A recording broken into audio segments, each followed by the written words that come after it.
হ্যাঁ, আসসালামু আলাইকুম প্রিয় শিক্ষার্থী। আমরা এবার দেখব এইচএসসি ইংলিশ 2 এর প্রিপোজিশন অংশে ঢাকা বোর্ড 2017 সালের প্রিপোজিশনটা সলভ করব। আমরা এর মাধ্যমে অবশ্যই এটা সলভ করলে আমরা অনেকগুলো গ্রামারও শিখে যাব। তো আমরা দেখি কি আসছে। The environment plays an important role our life. পরিবেশ আমাদের জীবনে একটি গুরুত্বপূর্ণ ভূমিকা পালন করে। আমি একটু বাংলার সাথে ইংলিশ থেকে মিলে দিচ্ছি, এখানে কি হবে তার জন্য আমি একটা জিনিস বলে দিচ্ছি। দেখো, সেটা হচ্ছে আমাদের জীবনে বলছি, পরিবেশ আমাদের জীবনে। দেখো, এই জীবনের সাথে এ বিভক্তি যুক্ত আছে। কি আছে? জীবন যুগ এ, জীবনে। পরিবেশ আমাদের জীবনে যেহেতু এ যুক্ত করা আছে, সেই জন্য আমাদের সবসময় মনে রাখতে হবে কোনো বিশেষ্য কিংবা সর্বনামের পরে যদি এ বিভক্তি যুক্ত থাকে, তাহলে সেই ক্ষেত্রে তার প্রিপোজিশন হিসেবে কি বসবে? ইন। কোনো বিশেষণের সাথে যদি আমরা কি থাকবো? এ যুক্ত থাকে, সেক্ষেত্রে আমরা অবশ্যই কি বসাবো? ইন বসাবো। যেহেতু বলছি পরিবেশ আমাদের জীবনে জীবনে জীবনে একটি গুরুত্বপূর্ণ ভূমিকা পালন করে। জীবন যুগ এ, তাহলে আওয়ার লাইফ মানে আমাদের জীবনে, তাহলে হবে কি? In our life. আমাদের জীবনে একটি গুরুত্বপূর্ণ ভূমিকা পালন করে। যারা প্র্যাকটিসটা করতেছো এবং পরবর্তীতে করবা, দেখবা এরকম ভাবে যখন আসবে তখন অবশ্যই তার সাথে যদি এ যুক্ত থাকে আমাদের জীবনে, বাংলাদেশে তাহলে হবে ইন বাংলাদেশ, বাংলাদেশে ইন বাংলাদেশ, গাজীপুরে ইন গাজীপুর, ঢাকায় in Dhaka, America in America, বাংলাদেশে ইন বাংলাদেশ। ঠিক আছে? এরপরে যদি বলি সৌদি আরব ইন সৌদি আরবে, এরকম থাকলে আমরা কি করব? এ থাকলে আমরা কি বসবো? ইন বসাবো। তারপর হচ্ছে এটা একটা ফ্রেজাল শব্দ, এটা একটা ফ্রেজাল শব্দ, এটা হবে ইন শর্ট, মানে সংক্ষেপে। আমরা আরেকটা শব্দ জানি হচ্ছে ইন ব্রিফ, মানে সংক্ষেপে। ইন ব্রিফ মানেও কি?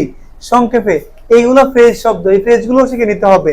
On the contrary, on the other hand, এই শব্দগুলো ফ্রেজাল শব্দ, এগুলোকে মুখস্থ করে নিতে হবে। তাহলে সেই ক্ষেত্রে কি হবে? ইন শর্ট, সংক্ষেপে। মানে এক কথায় বলতে গেলে what we have, what we have with us. With us মানে আমাদের সাথে যা কিছু আছে, আমরা এবং আমাদের সাথে যা কিছু আছে তাকে একসাথে কি বলা হয়? পরিবেশ। এখন পরিবেশের উপাদানগুলো কি কি আছে? মানুষ, মাটি, বাতাস, পানি, পরিবেশের অন্যান্য গাছপালা, জীবজন্তু সবকিছু মিলেই তো আমাদের পরিবেশ। বলছি what we have with us, আমাদের যা কিছু আছে ইনক্লুডিং, এর মধ্যে কি কি আছে? পিপল, হাউসেস, মানুষ, ঘরবাড়ি, বাতাস, পানি ইত্যাদি সবকিছু মিলে ইজ কল্ড এনভায়রনমেন্ট। এই সবগুলোকে বলা হয় কি? পরিবেশ। আমরা পরিবেশের সঙ্গে ক্লাস 5 এ শিখেছিলাম। তারপরে হচ্ছে কি? This are the main elements of of of of our environment. আমাদের পরিবেশের পরিবেশের পরিবেশের এই যে মুরব্বীরা একটু দেখেন, পরিবেশের সাথে কি আছে? এর। যখন এর একটা বিভক্তি, বাংলায় গুলো বুঝে দিচ্ছি, যখন এর একটা বিভক্তি যদি বলছি আমাদের জীবনের হতো তাহলে অফ হইতো। যেহেতু বলছে আমাদের জীবনে তাহলে ইন। এখানে যেহেতু বলছে পরিবেশের, এর যুক্ত আছে, আর এর যুক্ত থাকলে আমরা প্রিপোজিশন বসাবো কি? অফ বসাবো।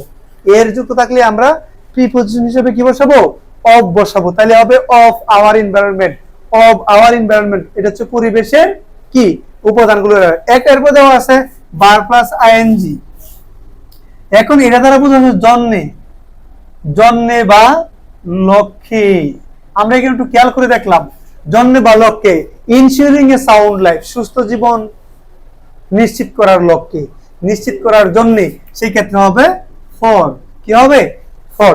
For for ইনসিওরিং, for ইনসিওরিং, for ইনসিওরিং sound life, সুস্থ জীবন, উত্তম জীবন, স্বাস্থ্যকর জীবনযাপন নিশ্চিত করার লক্ষ্যে কি বসবে এখানে? ফর। ফর মানে জন্যে বা লক্ষ্যে। ফর মানে কি? জন্যে বা লক্ষ্যে। এটা মুখস্থ করে নেবেন। For ইনসিওরিং sound life, sound life, the balance of natural elements, প্রাকৃতিক উপাদানগুলোর, এর আছে কিন্তু গুলুর যুগ এর, গুলুর, প্রাকৃতিক উপাদানগুলোর, প্রাকৃতিক উপাদানগুলোর।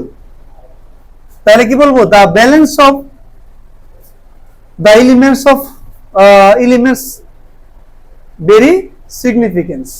এই যে সুস্থ জীবন যাপন করার জন্য পরিবেশের যে উপাদানগুলো তাদের গুরুত্ব কি? খুবই, প্রাকৃতিক উপাদানগুলোর গুরুত্ব অনেক বেশি। সেই ক্ষেত্রে বলবে অফ। এরপরে বলছে সামটাইমস, মাঝে মধ্যে, সামটাইমস মাঝে মধ্যে, in lake of, LAKE, in lake of মানে হচ্ছে অভাবে। ইন লেক অফ মানে কি? অভাবে। ইন লেক অফ নলেজ, জ্ঞানের অভাবে, জানার অভাবে, উই ডোন্ট রিয়েলাইজ, আমরা কি করতে পারি না, বুঝতে পারি না, আমরা এটাকে রিয়েলাইজ করতে পারি না, the importance of it, the importance of it, of it মানে এটার গুরুত্ব, কি বলবো আমরা, এটার সাথে কি র আছে কিনা, এই যে র বা এর, এই দুটি হচ্ছে বাংলা বিভক্তি, ষষ্ঠী বিভক্তি, বুঝছেন নি? এই ষষ্ঠী বিভক্তি যখন থাকবে তখন আমরা অবশ্যই কি করব, র বা এর থাকলেই সেক্ষেত্রে আমরা অফ ব্যবহার করব। তাহলে আমরা এটার গুরুত্ব কি করতে পারি না, বুঝতে পারি না। কেন? কারণ হচ্ছে আমাদের ভিতরে কি থাকে না, পর্যাপ্ত জ্ঞান থাকে না, অভাব থাকে। এজ এ রেজাল্ট, ফলে we are polluting our environment, আমরা আমাদের পরিবেশটাকে কি করতেছি, দূষিত করতেছি। পলিউটিং এনভায়রনমেন্ট আননোয়িংলি, অজান্তেই, আননোয়িংলি মানে হচ্ছে অজান্তেই, লিভিং ইন, আমরা বলবো এখন living in a polluted environment মানে দূষিত পরিবেশে, দূষিত, এখানে বলছিলাম পরিবেশের, র ছিল এই জন্য অফ আওয়ার এনভায়রনমেন্ট, আর এখানে বলছি পরিবেশে, তার মানে এখানে এ আছে, তাহলে এখানে কি হবে, আলটিমেটলি ইন হবে।